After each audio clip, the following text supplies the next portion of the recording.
Again, you always pick up the phone for West Empower when we call. You're not new to West Empower. So again, we want to say thank you for coming to our educational community civic series. I'm so glad to be a part of it. I think it's amazing. I've watched, a lot of the other videos and learned things that I didn't know about people. So it's a great opportunity. Good, thank you. I'm glad of that. That's what it's all for. Thank you so much. And I think that I know that we're, the Zoom is because of COVID, but I'm kind of liking the one-on-one educational community civic series a little better than the whole room. I don't know. I just think it's a better vibe. Well, yeah, because a lot of times, you go to the whole room and everybody's there and you have your 3 minutes. Yeah. And so you talk like a car salesman, like, and it's hard for anybody to get a feel for what you're talking about. So I appreciate having a chance and I always like talking to you, Terri. Of course.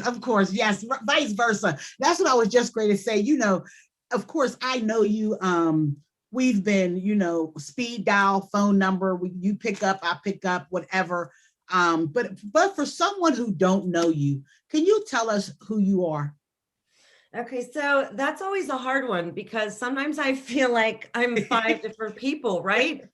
So I am a lifetime public defender. I started there back in 1987 as a law clerk, worked my way up through the ranks. Did all kinds of cases. My dad was a lawyer also. And so he would send me out he was mainly civil and family court. So he would send me to do stuff when I was very young, his work. But at the public defender's office, I worked really hard. I loved it. And so I worked my way up to become the first woman in the homicide unit. Yeah. And then when we formed a major felony unit, I was the only woman in that unit for a very long time. Now we have another woman joining, which is awesome. But so I do my public defender work. I also am one of the original organizing members of the Steelworkers through the public defender's office. So back in the 90s, we had some trouble. We had new county commissioners. That's how old I am. Like I remember when we had county commissioners, but there were some horrible changes to working conditions. And so we looked for a union and the Steelworkers, John DeFazio, took us. Yeah. Wow. I haven't heard that name in so long. I know. We just lost John a couple weeks ago. He died. Yeah. So but he allowed us to be in the union, and I was one of the original folks who organized that. And I've been the grievance officer for our unit. Gosh, I can't even tell you how long, like as long as I can remember, at least 15 years or so. So I represent employees that the county is trying to discipline. And so I also file grievances for the group. So for instance, when the administration tried to take away some vacation, I filed a grievance on behalf of the entire public defender's office attorney's unit of the Steelworkers. And then we argue that in front of the county manager. So that's another hat I wear. Yeah. So you've been breaking the glass ceiling for a minute. I've been trying. Yeah. Trying, Terri. When I first started, it was, and I don't remember who the judge was or who the attorney was, but there was actually a female attorney who went to federal court wearing a pantsuit. She was not permitted to do that. The judge, it was all over the newspapers. The judge admonished her for what she was wearing. And so that's how long I've been at this game. Yeah. And I totally understand, when someone says, tell me who you are, tell me your story. It's like, well, okay, what's the day? So, it's such a huge question. But let me ask you something. Do you have a jacket right in front of you? Something? Oh, sorry. I just want to make sure that everyone sees you. Everyone. Yeah. There we go. Okay. All right. So thank you. So yes, I totally understand when somebody asks, like, who are you? Trust me, I know. Right. I'm a mom. I'm a dog owner. I'm all those things. Yeah. You're also, you did a slide, the sled ride and somebody's parent or something came. Yes, I was out sled riding with some neighborhood kids and the mom came out and yelled at us. So I was just like, 50 years ago, took off running. Oh my goodness. Thank you so much for that. I remember that.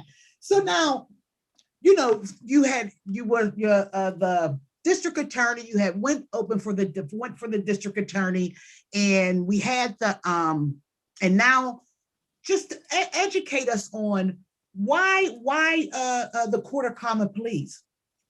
So I ran for district attorney back in 2019 because I felt like, I've been complaining about the inequities in the system and the unfairness and the lack of, fair trial for all people. And that was one of the reasons that and probably the main reason that I ran for district attorney. My dream was never to be a prosecutor, but I wanted to fix the system. I wanted to change, the way the system operated.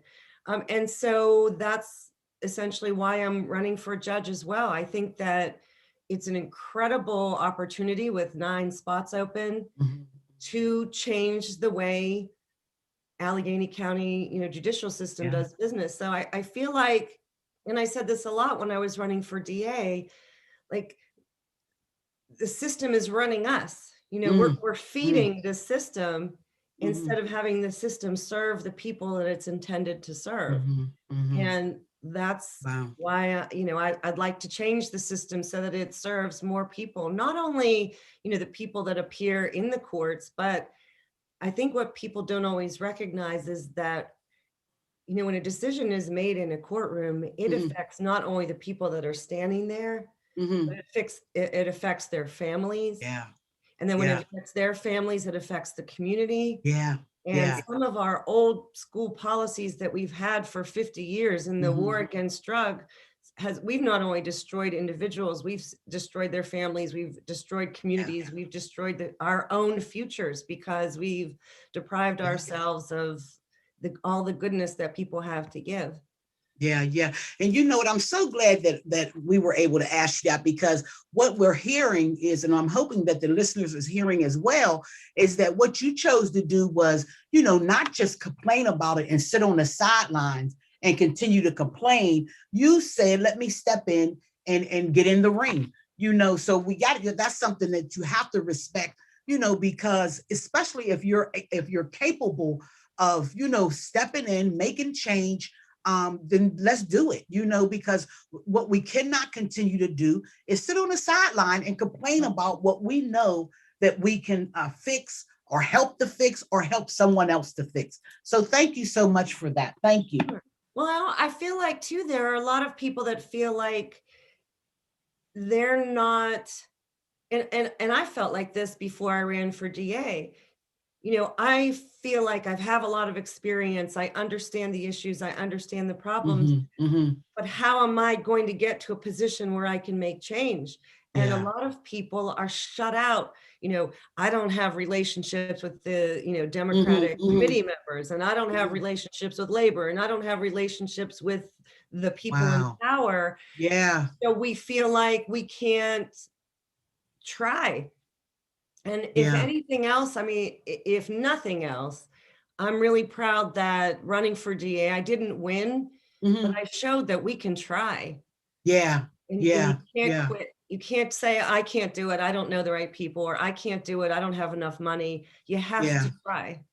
Yeah. And also, I'm glad you brought that up as well, because I think what Pittsburgh saw was that the strength and in the unity of the city, to move forward and even though not winning that race, it still changed the conversations that needed to be had. Right. It opened the door for the conversations that needed to be had. So I take that as a win-win, you know what I mean? Because during that race, a lot of conversations that were not happening, that were brushed under the rug, that were nobody wanted to address the elephant in the room. That race opened up them doors. So that, I mean, that was a win as well, for the city too, you know? I hope so. Yeah, I hope so. Yeah, yeah. And I think that it was sort of surprising that so many people were receptive. You know, I think a lot of people that work in the system thought this is wrong, we need to change this, but didn't know how many other people out there felt the same way. Yeah. And it's great that we were able to sort of provide a microphone for it. Right, and and get coalitions together and get people starting to move and talk and move in the spaces that they need to move, and empower people to speak out and speak up. Yeah, that was my great joy. Yeah, and thank you so much. Thank you for that. So my next question to you is, I had read that you had stated that you will not request probation sentences consecutive to sentencing of incarceration. Can you educate us on that? What do you mean? Well, anytime you sentence someone to a period of incarceration, there's a minimum and a maximum, and Pennsylvania requires that the maximum period of probation be double the minimum at least.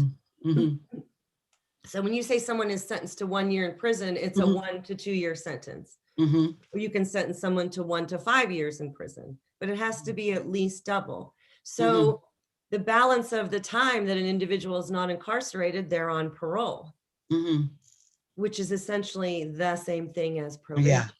It's just supervised by a different entity.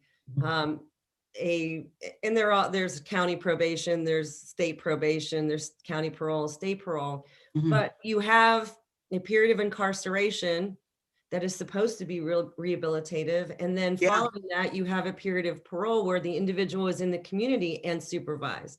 So an additional period of probation is unnecessary, and it's very costly. You know, we have, people, I think, on probation who are not really being served by their probation officers because they're overwhelmed with incredible caseloads. You know, in a perfect world, a probation or parole officer is actually supposed to help people get treatment, get job training, assist in a job search, help them with housing. And they're overwhelmed and they're not able to do all that. So this is why I love having these educational civic series, community civic series, because I just learned something. So I think I've been telling people something wrong for a lot of years. So in Pennsylvania, the numbers do not have to be even. So it does not have to be 2 to 4, 3 to 6. It could be 3 to 12. Oh yeah.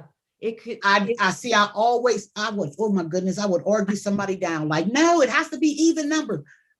Okay. It has to be at least even. So it has to be 1 to 2 or 2 to 4. It could be 2 to 5. I didn't see. Okay. Yeah. I don't even know where I got that from, but for years I would tell someone, someone would say, well, such and such got sentenced. I was like, no, that's not the sentence, because it has to be even. It has to be 6 to 12, 7 to 14. So thank you. Thank you so much for that I have been wrong for these years. So if anyone's listening, I'm so sorry. Thank you so much. Thank you. You got called Terri. Yeah. I'm trying to think, where did I even get that from? I don't know.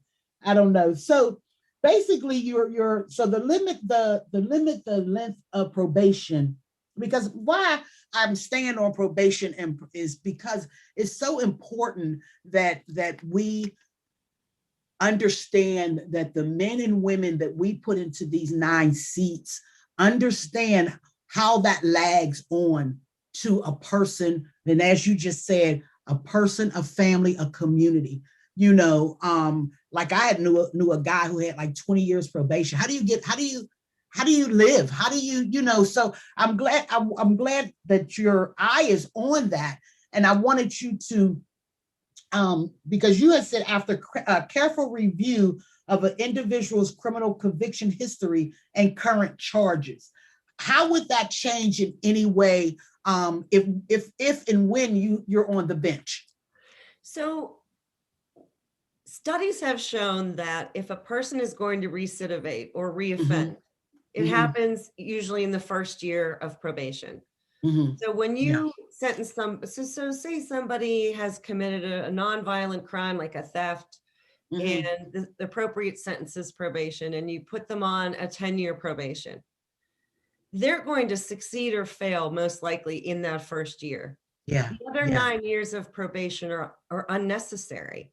Mhm. And part of the problem is that, if you get pulled over on a speeding ticket, or, you have a DUI within that 10-year probation that was unnecessary, you're going to get yanked back in on a probation violation. You Mhm. could get yanked back in on a probation violation, and I'm sorry, you yanked back in, but you could be incarcerated on a probation violation. So if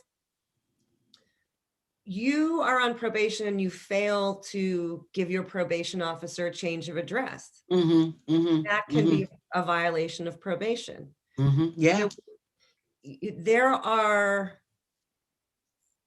I feel like it's 80, and my numbers aren't correct, so I'm not going to say a number, but a large portion of the people who are currently in the Allegheny County Jail are there facing probation violations. Yeah. Yeah. 80% of the probation violations are technical violations. Yeah. That means they have not committed a new crime. Mhm. They failed to Mhm. tell the probation officer their new address. They Yeah. failed to go to ordered therapy or treatment. They missed a meeting with their probation officer.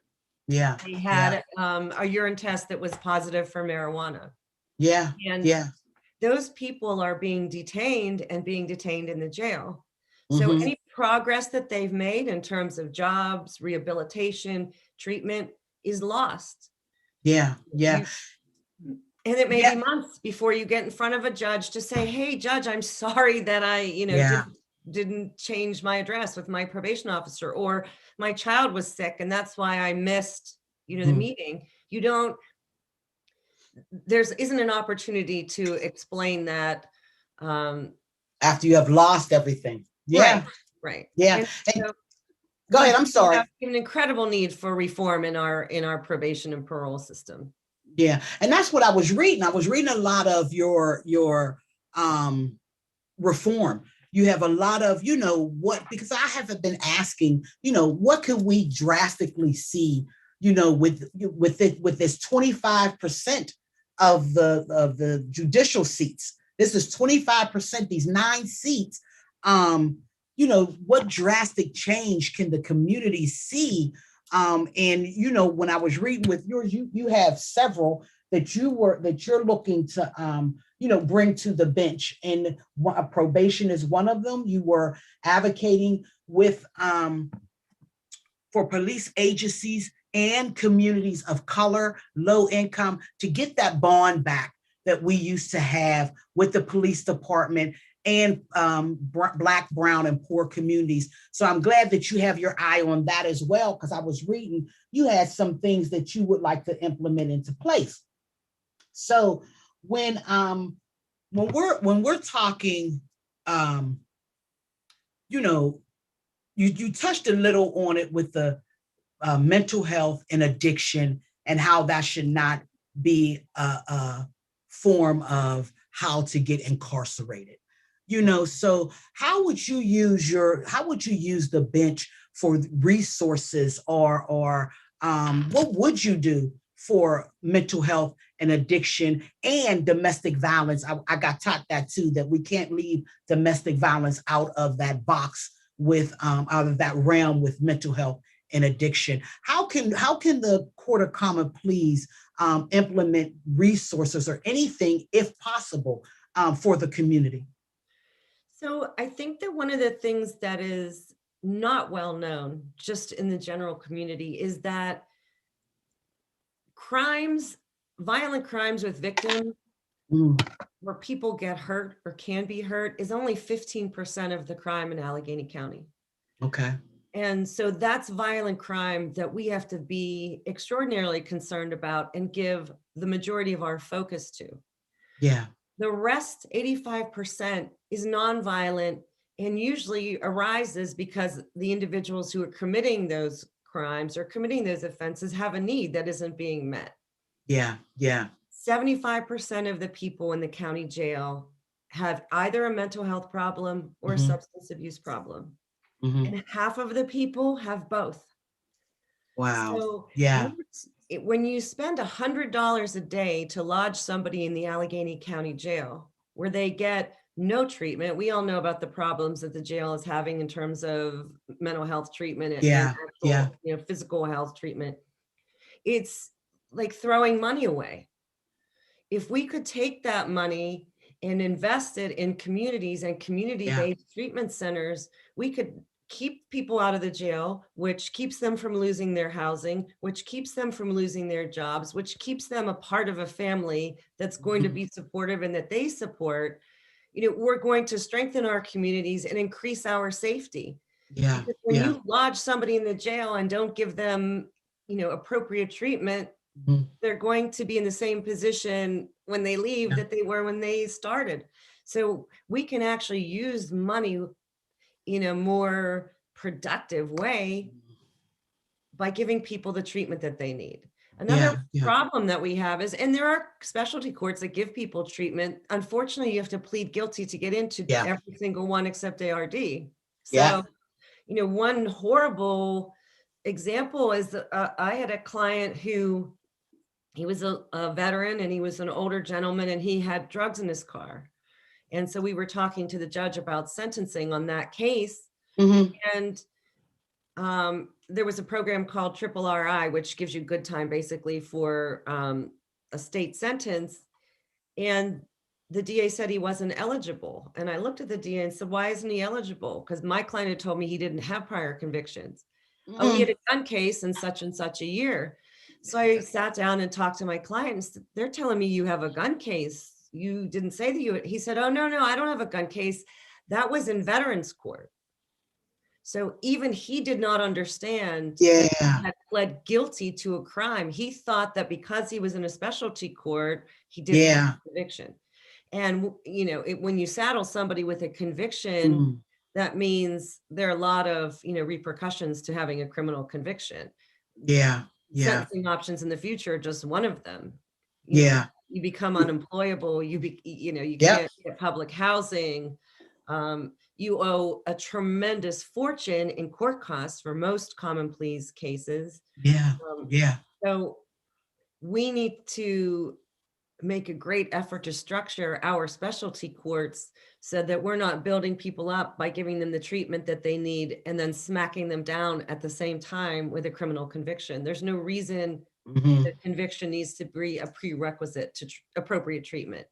Yeah. And I'm so glad that you stated that, because I'm hoping that everyone that is listening is understanding this unique position that we are in with these 9 seats and the people that we are going to put in these 9 seats. We don't have to we should be looking for people that is looking for alternatives than, locking everyone up, for every single, not every single crime, because I don't get me wrong. I know that there are some, you and I have talked about this before, that there are some that's going to have to go to be incarcerated. Right. We understand that, but we also should be keenly listening to the men and women that are going to be taking these seats, that is looking at different alternatives for Pacific people. And you have brought up a veteran. That's a whole nother show, because the way our veterans are that's just a whole nother show. Right. Because my heart goes out to our veterans, and just wish that there was more that all of us can do for our veterans, because they paid the sacrifice for us. So, but again, that's a whole nother story. So, Well, Terri, when you talk about, having this unique opportunity, with the 9 seats on the bench, I'm not bashing anyone. No. But we've gotten to this point of mass incarceration because we keep electing prosecutors to the bench, and prosecutors are very attractive to voters because they say things like, we're going to lock everybody up and then you'll be safe. Yeah. But Yeah. those of us who've actually worked in the criminal legal system, particularly on the defense side, understand that safety is the most important thing, but safety is not a function of incarceration. You Right. don't generate or guarantee safety by incarceration. Mhm. We've tried that, Yeah. we tried that for 50 years. It hasn't worked. We need to try something else, and we need to put others in leadership positions Mhm. who understand that. Yeah. Yeah. The pendulum is swinging back to actual treatment and treating people as human beings and individuals. This is our chance to knock the pendulum a little bit further Yeah. by electing people who understand that and understand the science behind it and the research behind it, Yeah. rather than just that lock them up mentality. Thank you. Thank you for that. Thank you so much. My next question to you is, and you know what, we have been talking about it. We've been talking about these bold moves, because that was one of my questions to you is what are some examples that the Court of Common Pleas judge can do to make bold moves, bold changes that the people, a person, people, or community can see that this is changing, That's a great question, because traditionally judges just say, I'm fair, I'm great, here's a Yeah. picture of me and my kids and my dog, so vote for me. But recently we've started to say, hey, but what are you actually going to do? What are your judicial philosophies? And I think that what is tremendous is that many of the people who are running for judge have great experience in juvenile court. And I think we start with our children. Yeah. We need to start diverting children out of the criminal legal system as well. There are opportunities for restorative justice processes that not only would benefit children and people who are accused of committing wrong acts, but it would empower communities and victims. So the whole idea of restorative justice is that, Wow. You involve a victim. You give them the power and the experience of saying, hey, you didn't think about me, kid, grown up, whoever it was. Yeah. Yeah. What you did. Let me explain. Let me have the opportunity to say how your actions impacted me. And I think that's more powerful than any sentence would ever be. Yeah. Yeah. And we can also empower communities by saying, okay, no, you don't, kid from North Hills, you don't get to go to the North Hills Library and do your community service. Yeah. Your community service in the community that you harmed. So wow. Yeah. Sometimes we treat people in the criminal system or in the legal system as a whole as just cogs in a wheel. Like, you're just part of this process and you're not a very important part. Show up, say what you're going to say, and leave. And I've found just in my cases that victims are frequently treated that way. Like, we only need you here to say you didn't give him permission to take your car. Well, that's all we need you for. Thank you for coming. And nobody says, well, how are you affected? Yeah. By being the victim of a crime. Yeah. And we haven't allowed them to participate, and that diminishes them, I think, and re-victimizes them. So I think we need these processes that we're talking about in terms of change and reform. They're not just for people who are accused. They're for victims, they're for witnesses, they're for families. The number of people who come into court and have been the victim of trauma by virtue of what happened to them that brought them to court, or just lifetime trauma. We have to start taking better care of those people, because those people are the next people to be victimized or to be the offender. So wow, we need to start helping individual people and doing a better job at that, rather than closing cases out and racking up statistics. Yeah. And that is so true. That the person whose car got stolen, like, what did that do to you? That question could mean the world to someone, because if someone's car got stolen, they could have, I just lost my job, so I couldn't make it to work, or it could have been so many different things. And I'm so glad you said that, because that's something that we should be looking to. I know that we had a guest and she said something about like domestic violence, and we focus on the victim and we don't give treatment to the person who was the aggressor. Like, why are you so aggressive like this? Or why do you think it's okay to harm another human being? Or, and I thought that was so important, that, like you said, we're looking at the whole picture, not just, that one person or people that were victimized. So thank you so much. Thank you for that. And I think people forget too that children are the most amenable to change. You have a young person and the science says your brain's not fully formed. The frontal lobe of your brain isn't fully formed till you're 25 years old. Mm-hmm. You can influence and affect change in a child in juvenile court. Mm-hmm. And what better way to empower a victim than to allow them to feel that they've participated in change. Yeah. Wow. Thank you so much for that. Okay. I have the request. You were saying something. I read something about the request for pretrial confinement based on solely on public safety concerns. Can you educate us on that? What does that mean? So we have a bail system in Pennsylvania where you can still set a cash bail for an individual. Mm-hmm. There are two purposes of bail. One is to protect the community in the event that somebody is, a safety risk. And the other one is to ensure their appearance in court. Yeah. There's study after study that shows that paying money or not paying money doesn't really affect whether somebody appears in court. Most people who fail to appear in court have disorganized lives. If you have a person who's in the throes of addiction, they don't always put their put a magnet on their refrigerator with their court notice or put it in their calendar.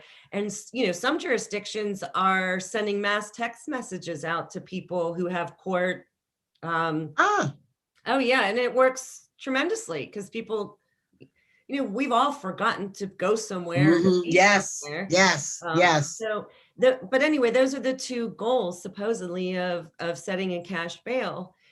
The safety goal is, in my mind, the only real reason to keep somebody incarcerated prior to trial. So, and you don't accomplish that by setting a cash bail.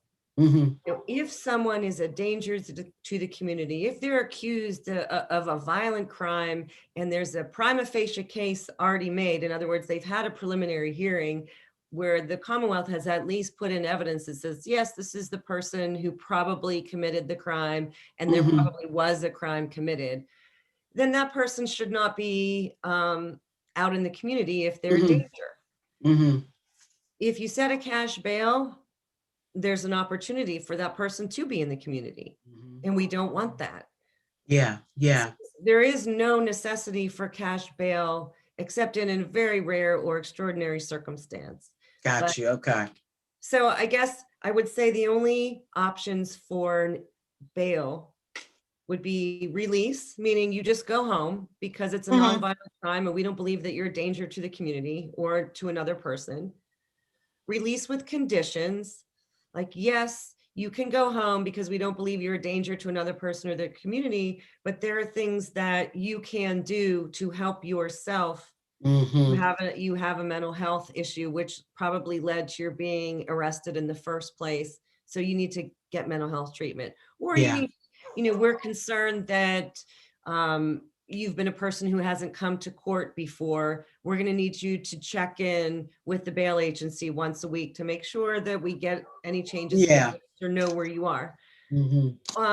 Or we need you on electronic home monitoring because we are concerned that there are certain people you can't, or certain situations that you can't be in. So we need to keep you at home pending your trial. Yeah. Or no release at all. Mhm. It should be go home with conditions, or don't go home at all. And money doesn't have anything to do Yeah. with any of those things. Yeah. And I'm so glad you broke that down, because, a very good friend of mine, Bethany Halem, she's always saying how our jails are filled, our county jail is filled with poor, mentally challenged and addicted Absolutely. people, human beings. And so, and I'm so glad that, like I said, we're in this unique situation with 9 seats. I know you hear my Queenie. She's that's her. That's how she has to be heard. With these 9 seats. And, as you know, this has not happened since the early 70s, that we had an opportunity to, to change the dynamics of our men and women, who is going to affect our lives, our children's lives, our children's lives.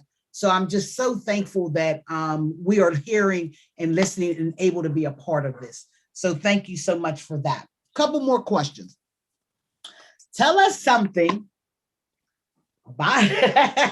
tell us something that you have accomplished, or you have done, or you are a part of, that you are extremely proud of, but you don't brag about it. Very few people know about it. Maybe your immediate family, a couple of your friends. Share it with us. It's hard to find something I don't brag about. No, just kidding. Well, there are 2 things. And one is it's extraordinarily important to me. And that is that I have 2 children. They're grown now, but they, I don't take credit for anything that they've accomplished, because they're accomplished people in their own right. It wasn't me. But I was divorced when they were very little.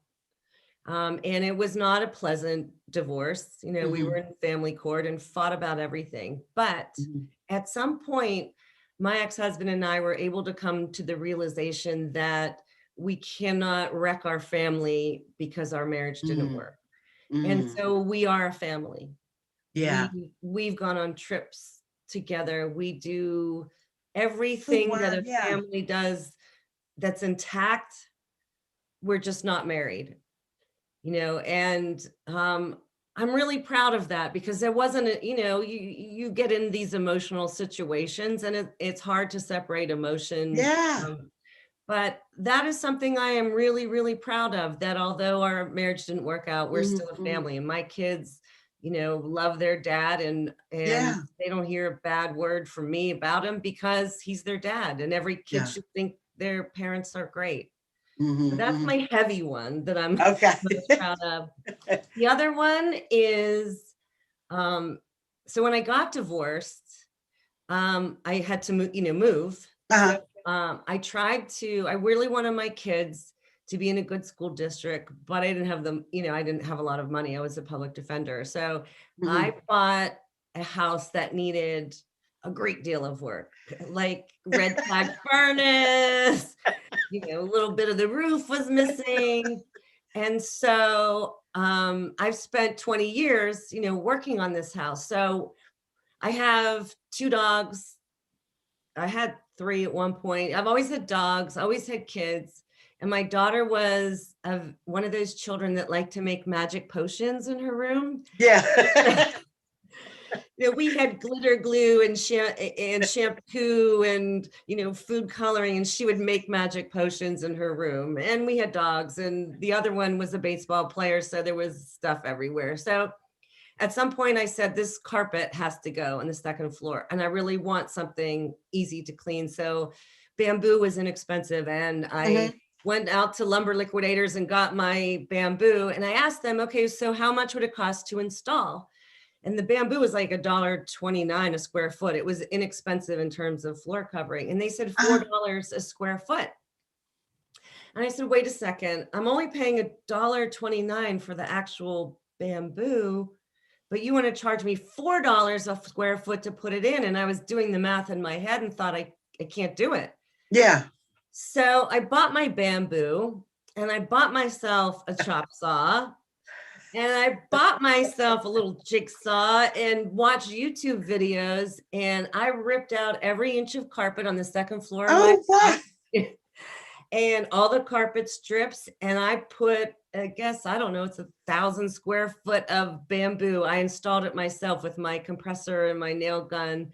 So Good for you. really, like, if you want something, you've got Yeah. to figure out a way to do it and a way to get it. And that's what I did. So it's a stupid thing to be proud of, but I'm so proud of my floor. Yes, yes, good for you.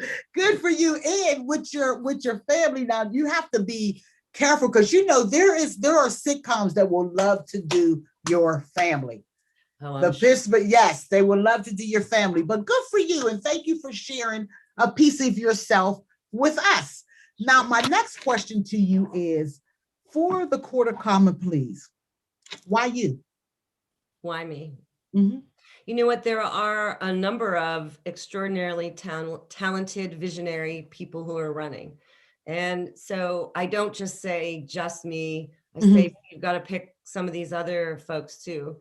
But I guess I would say that I've had 34 years of experience in the courtroom. You know, I know the rules of law. I know the rules of evidence. I know the rules of procedure. I've seen courtrooms that work and courtrooms that don't work. I've seen, I've tried some of the most complex and probably emotionally difficult cases there are. I've had the courage to make very unpopular decisions and very unpopular arguments. And I have, you know, nobody, I guess, would say that they don't care what other people think about them, but I recognize that there are greater goals and that being popular or doing what's popular at the time isn't always the best thing to do. I've had a lot of experience in dealing with very highly emotionally charged issues, and I've done it well, and I think professionally. And I've had a life. You know, I've had a whole life that's involved loss and love and drama and happiness and animals and kids. And you know, when you're electing someone to be a judge, you're electing someone who has the potential to make decisions about things that could affect the most important parts of your life. You know, it's not just criminal justice, it's how many times a week will you get to see your children, and you know, economic issues like, can I continue in this lawsuit, you know, against this corporation or this, you know, red car, blue car accident. It's having a life experience that has taught me to value very much individual people and the needs of individual people. You know, doing death penalty cases, I've made arguments about the effects that poverty, joblessness, homelessness, addiction, mental health problems have on people. And so I understand the effects of all of those horrible stressors on human beings. And I've seen them disregarded by many courts and many systems. So I think when you're looking for someone to be a judge, you want someone with life experience, you want someone with professional experience, someone who's shown empathy and understands that we all have human frailties. And you need someone who does understand and has a great respect for the effect that the decisions that they make may have on other people. So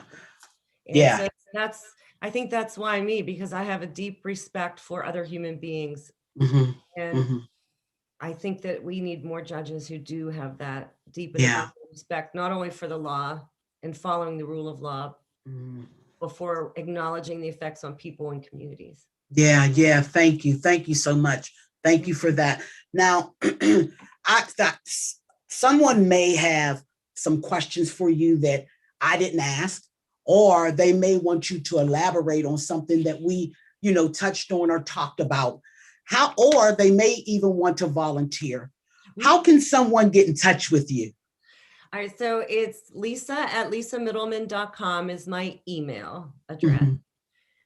There's a website that's www.lisamiddleman.com.